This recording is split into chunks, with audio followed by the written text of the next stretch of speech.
más como tú. Yo quiero más de ti.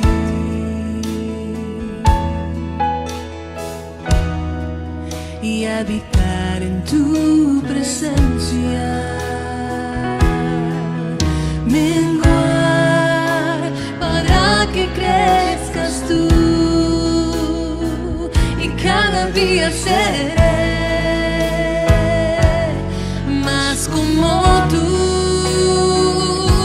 Quebranta mi corazón, quebranta mi vida. Te entrego mi voluntad a ti. Todo lo que soy, Señor, todo cuanto tengo es tuyo. Yo quiero menguar para que crezcas tú.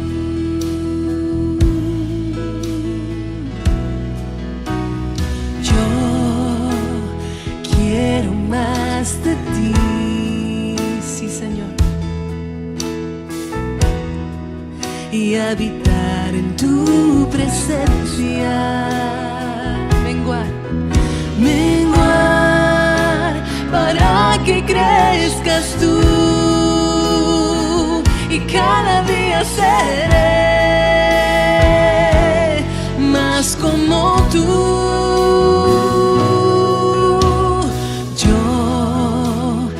Quiero más de ti,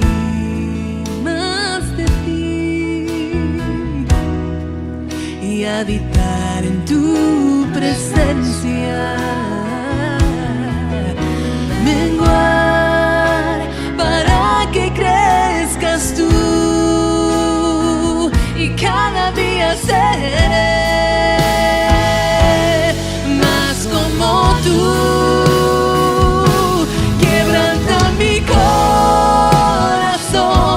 Quebranta mi vida, te entrego mi voluntad a ti. Todo lo que soy, Señor, todo cuanto tengo es tuyo. Yo quiero menguar para que crezcas tú. Quebranta mi corazón, quebranta mi vida, te entrego mi voluntad a ti.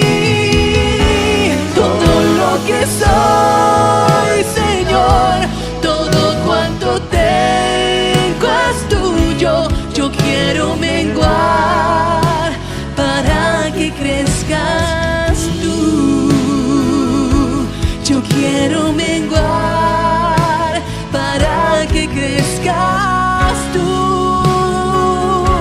Yo quiero menguar para que crezcas tú.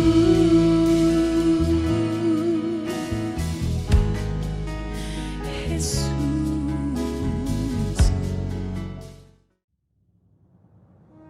Este no es solamente un día más. Es un día que se aparta para pensarlo mejor. Cuando todo parece oscuro y sin propósito en medio de la pandemia mundial y otros problemas, nos reunimos virtualmente para oír del amor de Dios. En este medio de comunicación oiremos su palabra y nos renovaremos en fe y la bendición celestial. Le invitamos a hacer de esto una visita al templo virtual. Hola, muy buenas tardes, mis hermanos. Les saludamos en el amor del Señor. Y en esta tarde me ha correspondido entregar la palabra para este culto que vamos a realizar. Primero que todo, como corresponde, vamos a orar al Señor para que sea Él quien nos ayuda, quien nos dirija y quien nos ayude a que esto se haga todo conforme a su voluntad. Les invito a orar. Amado y todopoderoso Dios, en esta noche, Señor, en esta tarde, queremos darte gracias, Señor, por este nuevo día que tú nos regalaste Y también queremos darte gracias, Señor, porque tú nos cuidas, porque tú nos ayudas, Señor, y usted nos bendice, Señor, y en este instante nos permite, Padre, poder compartir de su palabra, Señor, en esta actividad que estamos realizando. Te damos gracias, Padre, por este hermoso tiempo y pedimos que sea usted, Señor, ayudándonos y guiándonos en todo lo que debemos de decir y en todo lo que debemos de realizar. Gracias por usarme, Señor, y te pido que sea usted, Señor, bendiciéndonos en esta tarde a cada uno de mis hermanos quienes puedan ver este culto virtual. Gracias te damos en el nombre de Jesús. Amén. Hermanos, hoy vamos a hablar de dones espirituales y poder en Cristo. Para eso les voy a pedir que busquen en sus Biblias en 1 Corintios capítulo 1 versículos del 1 al 31. Pero vamos a partir leyendo los versículos del 1 al 9. La palabra del Señor dice así: Pablo, llamado a ser apóstol de Jesucristo por la voluntad de Dios, y hermano Sóstenes, a la iglesia de Dios que está en Corintios, a los santificados en Cristo Jesús, llamados a ser santos con todos los que en cualquier lugar invocan el nombre de nuestro Señor Jesucristo, Señor de ellos y nuestros.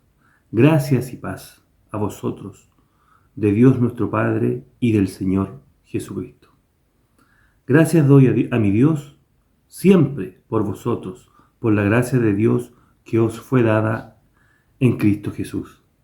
Porque todas las cosas fuisteis enriquecidos en Él, en toda palabra y en toda ciencia, así como el testimonio acerca de Cristo ha sido confirmado en vosotros. De tal manera que nada os falte en ningún don, esperando la manifestación de nuestro Señor Jesucristo. Fiel es Dios, por cual fuisteis llamados a la comunión con su Hijo Jesucristo, nuestro Señor. Podemos ver que esta es una carta del apóstol Pablo a la iglesia de Corintio. Podemos mencionar además que la iglesia de Corintio es una iglesia que tenía muchas faltas. Tenía muchas faltas morales, tenía rebeldía, había desorden y había mucho pecado. Pero, a su vez, también fue una iglesia muy bendecida. Esta iglesia fue fundada por el apóstol Pablo en el segundo viaje misionero. Recordemos que Pablo sufrió muchísimas dificultades mientras ministraba esta iglesia. La ciudad de Corinto fue una de las ciudades más inmorales y materialistas de esta época. Pero a pesar de esto, esta ciudad, el apóstol Pablo logró instalar una iglesia. A pesar de todo eso, el apóstol Pablo logró instalar una iglesia.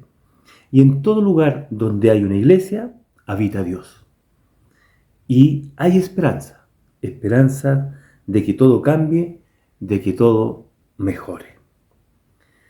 Esta carta, el apóstol Pablo la escribe a los corintios, desde el pueblo de Éfeso, con el fin de corregir sus desórdenes, ya que ellos se habían dejado influenciar por quienes les rodeaban. Mas ellos no habían influenciado en su entorno. No estaban cumpliendo con lo que se les había pedido. En esta iglesia había divisiones, había inmoralidad de tipo sexual, problemas legales entre los cristianos, problemas de todo tipo entre los hermanos, ya entre los cristianos. Había desorden y un sinfín de cosas más. Por tal razón, el apóstol Pablo escribe la carta al pueblo de Corinto, con el fin de ayudarlo, con el fin de volver a orientarlos para que ellos pudiesen retomar lo que se les había pedido. Sabemos también, mis hermanos, que el apóstol Pablo, antes a Cristo, era un perseguidor de los cristianos. ¿Dispuesto a qué? A terminar con la iglesia de Cristo. Todos lo sabemos, lo hemos escuchado, ¿verdad? Pero, una vez que la gracia lo alcanza, Pablo, el apóstol Pablo, cambió. Por tal razón, él quería ayudar a la iglesia de Corinto. Él quería lo mejor para los cristianos. El día de hoy, hermanos amados, sucede lo mismo en nuestra vida.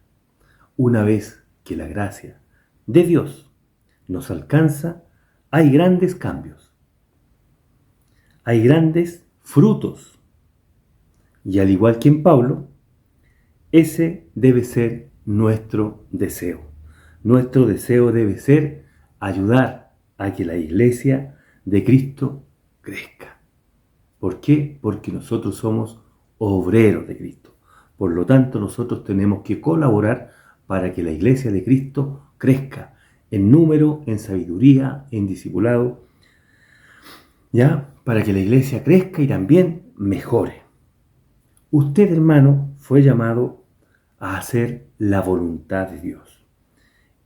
Y donde Dios a usted lo ponga, hágalo de la mejor manera. ¿Por qué? Porque es para Dios. Hágalo de la mejor forma. Usted debe poner su 100%. Usted se debe esforzar al máximo para realizar la actividad que le fue encomendada. El apóstol Pablo también nos enseña que la iglesia le pertenece a Dios. No le pertenece a un grupo de hombres. O no le pertenece a un pastor, a la directiva o al cuerpo de diáconos. La iglesia es de Dios. La iglesia es propiedad de Dios.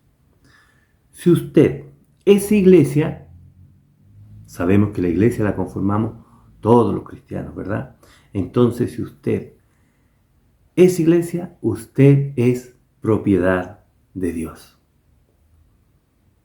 ¡Qué cosa más hermosa! Somos cada uno de nosotros propiedad de Dios. Fuimos comprados. ¿Por qué? Por esa sangre preciosa. Fuimos comprados. ¿Por qué? Por la sangre de Cristo. ¡Qué tremenda bendición! ¡Qué tremendo regalo nos hizo Dios al comprarnos con la sangre de su Hijo Jesucristo! Jesús separó a su iglesia. No hizo no se vaya a malentender, no hizo una separación en la iglesia. Jesús tomó a su iglesia y la separó para Él. Él la apartó. Jesús mismo te invitó a disfrutar de su perdón. Él mismo te invita hoy a disfrutar de su gracia y además de su paz. Quizás hoy día usted esté viviendo algún problema, alguna preocupación, alguna dificultad, pero ¿sabes qué? Hoy mismo Cristo te está viviendo ¿qué? Te está invitando ¿qué? A disfrutar de esa paz que el mundo no conoce, esa paz que solo Cristo te puede entregar. Nunca, hermanos amados, olvidemos de dar gracias a Dios por lo que Él ha hecho en nuestras vidas. Nunca nos cansemos ni nos olvidemos de dar gracias por la obra que Él ha realizado en nuestras vidas y también la obra que ha realizado en su iglesia. Por lo tanto, siempre estemos orando. Siempre estemos orando, siempre estamos dando gracias al Señor y también estemos orando por su iglesia. Estemos orando por nuestros hermanos, por nuestros líderes, por nuestros pastores. Siempre, hermanos, oremos por ellos, porque se necesita de mucha oración. Hermanos queridos, hoy día el mundo está viviendo un desorden, hay un caos, hay cosas de ver la televisión. Por lo tanto, ¿qué debemos hacer? Debemos orar, y orar más que nunca, ¿Por qué? Porque estamos viviendo tiempos muy, muy, muy difíciles. Hace mucha falta el amor. ¿Ya? Por lo tanto, debemos de orar. La iglesia de Dios, o sea, cada uno de nosotros debe orar mucho al Señor por el mundo, por los hermanos en la fe, por las congregaciones, por todo aquel lugar donde se imparte la palabra de Dios. El pueblo de Corinto tenía conocimiento de Cristo. Ellos sabían quién era Cristo, ¿ya? Ellos sabían, además, que Cristo volvería. Ellos sabían que Cristo iba a volver, pero no les importaba. Ellos vivían como ellos querían. Su forma de vivir demostraba que no les importaba, ¿ya? No les importaba que Cristo iba a volver. Hermano, ¿no le parece eso un tanto cercano el día de hoy?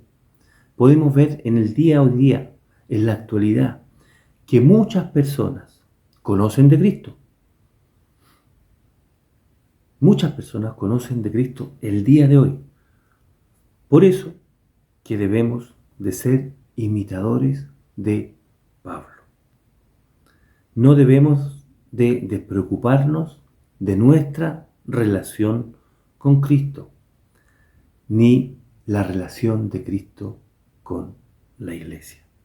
Oremos por nuestros hermanos en la iglesia. Oremos por nuestros hermanos en la fe. Oremos por nuestra iglesia. Oremos por nuestra familia en Cristo. Seamos como Pablo. Esta carta la envió Pablo ¿para qué? Para ayudar a que la iglesia de Corinto fuera fiel, para que ellos fueran mejorando. Eso es lo que nosotros el día de hoy también debemos ser. Unos imitadores en primer lugar de Cristo y también hacer lo que Pablo estaba haciendo siempre.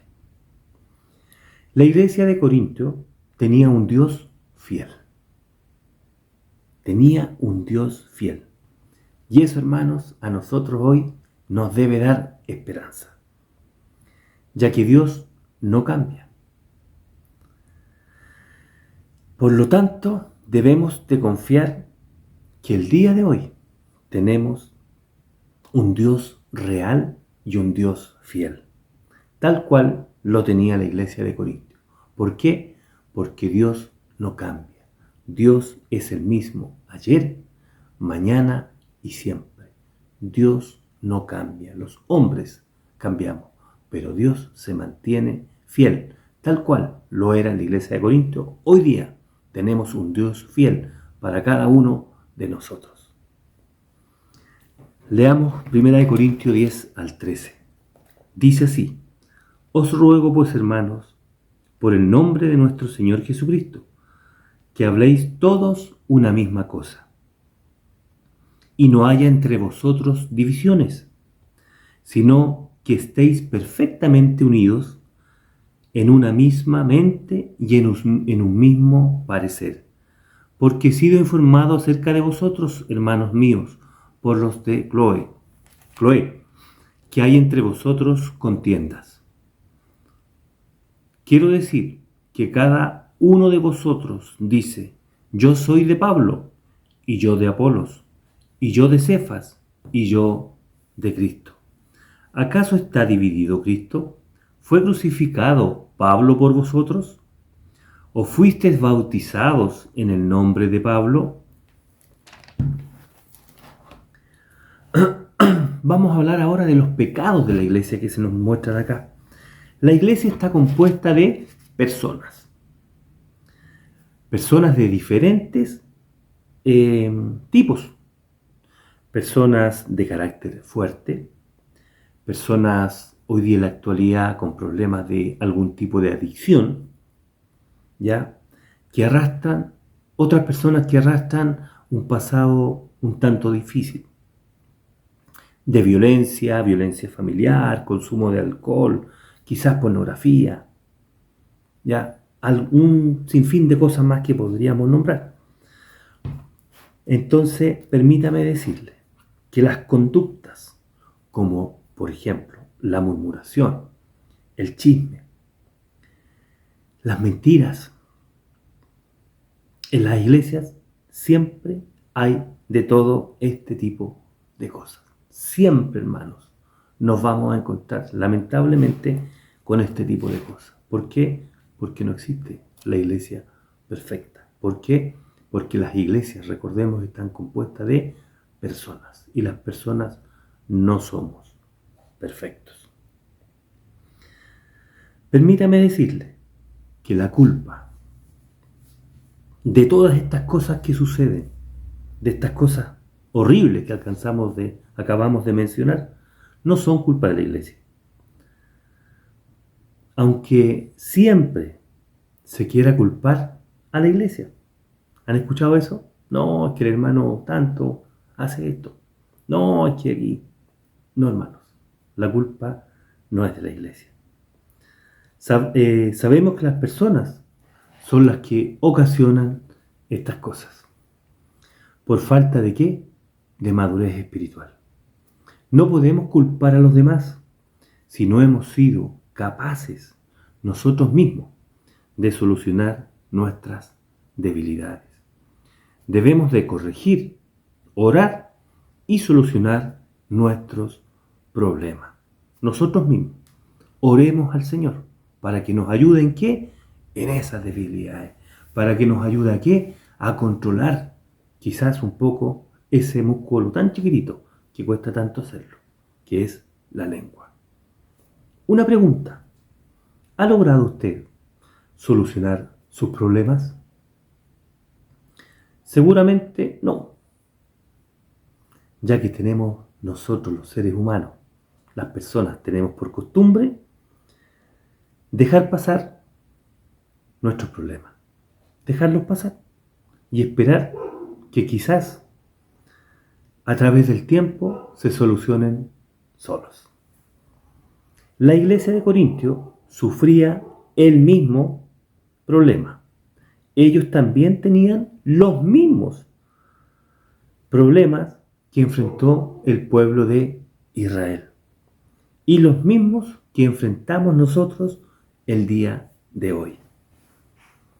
En la iglesia no puede haber, hermanos, que quede muy, muy claro, en la iglesia no puede haber divisiones, ya que de haberlas la iglesia es dañada. Y lo peor de todo, que es dañada desde adentro hacia afuera, no desde afuera hacia adentro. Entonces las iglesias no pueden haber divisiones. Nosotros, al haber divisiones, se daña la iglesia. ¿Y qué se daña? La iglesia del Señor.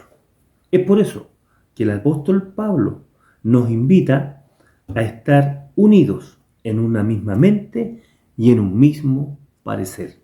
Eso lo leímos recién en el final del versículo 10. Recordemos siempre, debemos estar unidos en una misma mente y en un mismo parecer. Hermanos, evitemos las divisiones. Sabemos que a lo mejor de repente hay alguien que no es tan cercano a nosotros o te podemos tener alguna diferencia. Pero ¿qué debemos hacer? Evitar una división. ¿Para qué? Para no dañar a la iglesia de Cristo. Por lo tanto, evitemos las divisiones, las rivalidades.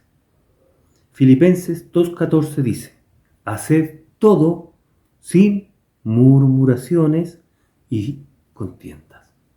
Hacerlo todo sin murmuraciones ni contiendas. Debemos, hermanos, de apoyarnos todos juntos para que la iglesia crezca y funcione. Todos juntos hagamos fuerza, ¿para qué? Para que la iglesia crezca y funcione como corresponde. Leamos los versículos del 13 al 17. Dice así, ¿acaso está dividido Cristo? ¿Fue crucificado Pablo por vosotros? ¿O fuisteis bautizados en el nombre de Pablo?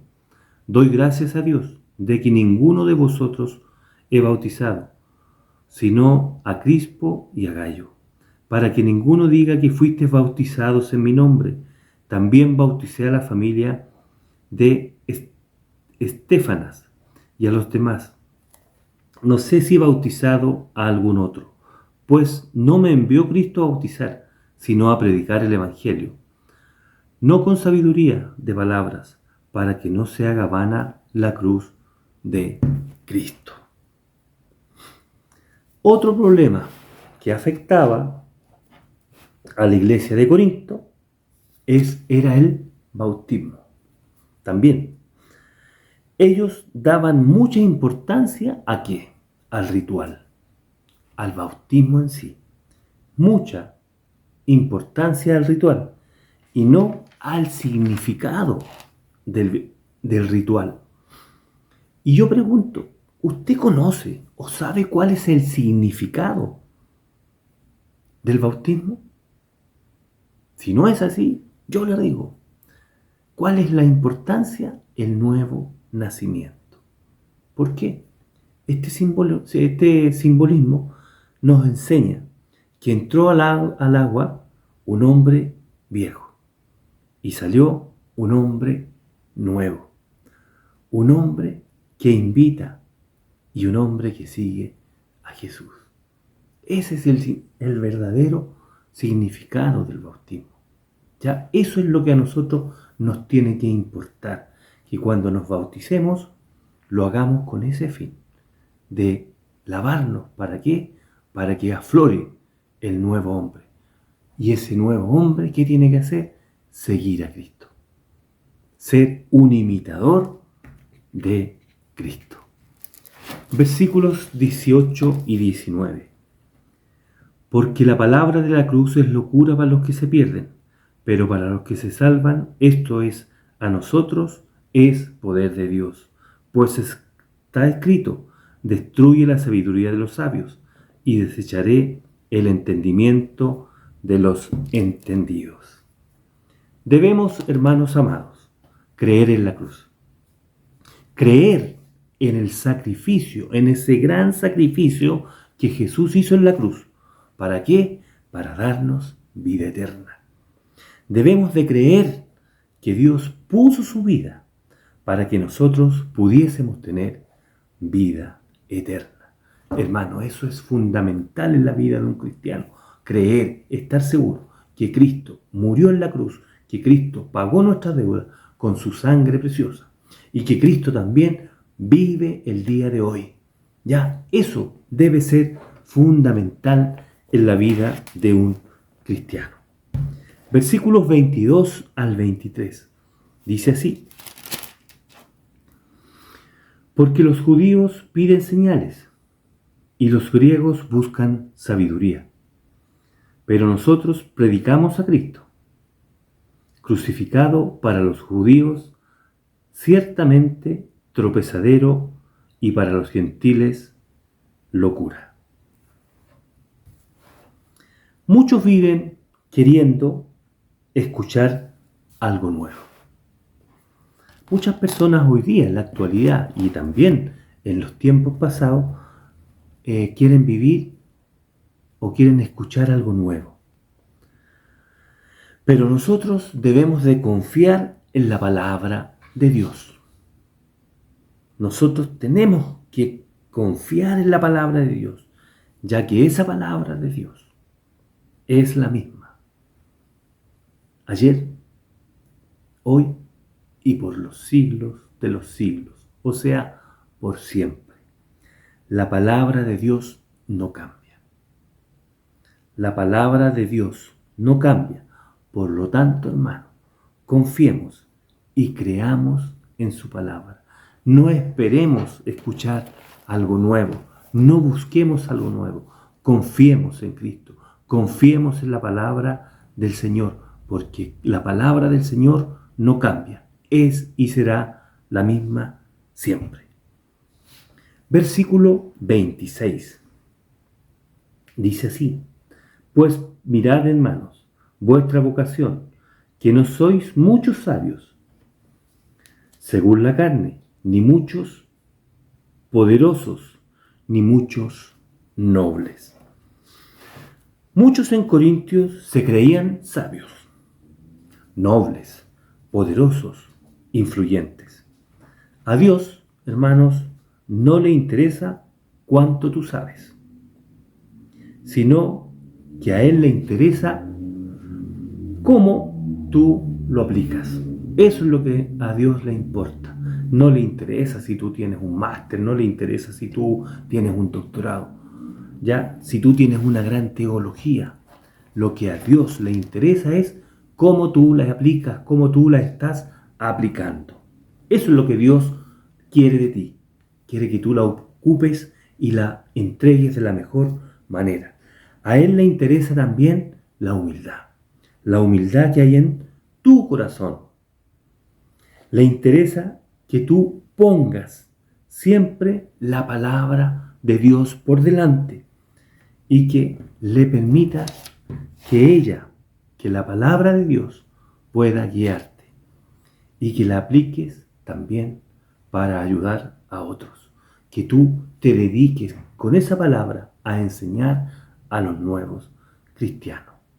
No para que te enaltezcas o para que presumas delante de los otros que quizás son un tanto más humildes. Eso quiere Dios de ti. Eso quiere que tú hagas para su obra.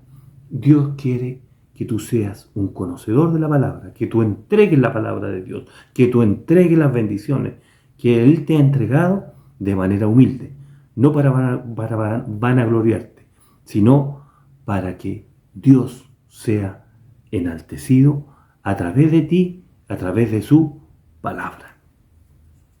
Versículos 27 y 28.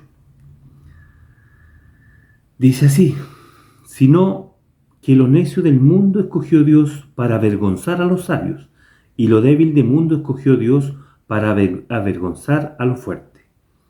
Y lo vil del mundo, y lo menospreciado de Dios, y lo que es para deshacer lo que es. Hermanos queridos, para la gloria de Dios, jamás imaginé que el Señor me utilizaría. Jamás imaginé que el Señor me utilizaría para compartir, para hablar de su palabra. Si hace 10 años ustedes me hubiesen preguntado o me hubiesen dicho que en el futuro yo iba a hablar de Él ante un grupo de personas, jamás lo hubiese creído. Pero hoy doy gracias a Dios por lo que Él ha hecho en mi vida. También doy gracias a Dios por lo que Él seguirá haciendo en mi vida. Doy gracias a Dios porque Él me utiliza para su obra. Yo sé que el Señor me va a guiar, me va a ayudar y que también me va a utilizar para que su reino crezca. Y le pido eso y también le pido humildad. Eso es lo que nosotros y cada uno de nosotros, hermanos, tenemos que hacer. Tenemos que ser obreros del Señor. Tenemos que pedirle al Señor que nos ayude. Esas son bendiciones que el Señor da a cada uno de nosotros, tal cual lo hizo con la iglesia de Corinto. Hermano amado, te invito a ser valiente y a no sentirte ni más ni menos. De verdad, te invito a que no te sientas ni más ni menos que nadie. Dios te ha escogido a ti para que realices la labor que Él te ha mostrado o que quizás Él te mostrará. Dios te va a mostrar dónde debes ir y qué es lo que debes hacer. Tú solo debes decir: heme aquí. Pero dilo de corazón y mantente siempre humilde. Confía, tú no estás solo. Él está a tu lado. Él lo prometió. Confía en Él. Él no te dejará ni te desamparará. Solo confía en Él y Él hará. Confía en Dios y Él obrará en ti. Pídele al Señor y Él te usará. Pídele al Señor que te ayude a a trabajar para Él, que te fortalezca, que te ayude a ser valiente. Hermano, hazlo, no te arrepentirás. Hermano, quizás tú puedas decir, no, yo no sirvo, no puedo. No, hermano. Dios escoge a quién? Al necio, al vil, al débil. ¿Para qué? Para usarte. Y poder mostrar lo que Él hace en la vida de una persona. Eso es lo que el Señor quiere, hermano. El Señor quiere mostrar a través de ti que Él es capaz de cambiar vidas. Eso es lo que el Señor quiere. No quiere que tú te vanaglories. El Señor te quiere usar ¿para qué? Para demostrar al mundo que Él puede cambiar la vida. Que si tú hoy día eres quizás débil, que si tú tienes una vida difícil, quizás hoy día tú puedes estar metido en algún vicio. El Señor es capaz de tomarte, transformarte, hacerte una nueva criatura. Y Él te puede usar ¿para qué? Para que tú seas su obrero, para la gloria de Él, no para la tuya. Cuidado con eso. Mantengámonos siempre humildes sirviendo al Señor. Versículos 29 al 31. Dice así: a fin de que nadie se jacte en su presencia, mas por Él estáis vosotros en Cristo Jesús, el cual nos ha sido hecho por Dios sabiduría y justificación, santificación y redención, para que, como está escrito, el que se gloría, gloríese en el Señor. Hermanos amados, gloriémonos en el Señor, ya que Él nos dio vida eterna. Gloriémonos, alegrémonos en el Señor. Él transformó tu vida. Él te dio vida eterna. Él nos dio la salvación. Él nos dio vida eterna, nos dio salvación. Él nos perdona. Él nos hizo nuevas criaturas. ¿A través de quién? De Cristo Jesús. Hermanos, te invito a que te gloríes, a que te alegres, a que seas un cristiano feliz. ¿Por qué? Porque Cristo nos transformó y nos hizo nuevas criaturas. Cristo, Dios mismo, nos perdona, nos salva y nos sana. Y nos ayuda a mantenernos firmes en su camino. Hermano, gloríate en el Señor, alégrate en el Señor. A Él sea la gloria, por siempre y para siempre. Dios, lo único que quiere es llenarte de bendiciones, tal cual lo ha hecho a través de la historia, tal cual lo ha hecho con todos los cristianos que entregaron su vida a Él, que creyeron, que quizás murieron por Cristo, por su palabra. Él quiere eso para ti. Alégrate, gózate en Cristo Jesús, y que para Él sea la gloria, por siempre y para siempre. Que el Señor bendiga a cada uno de ustedes, mis amados hermanos en Cristo Jesús.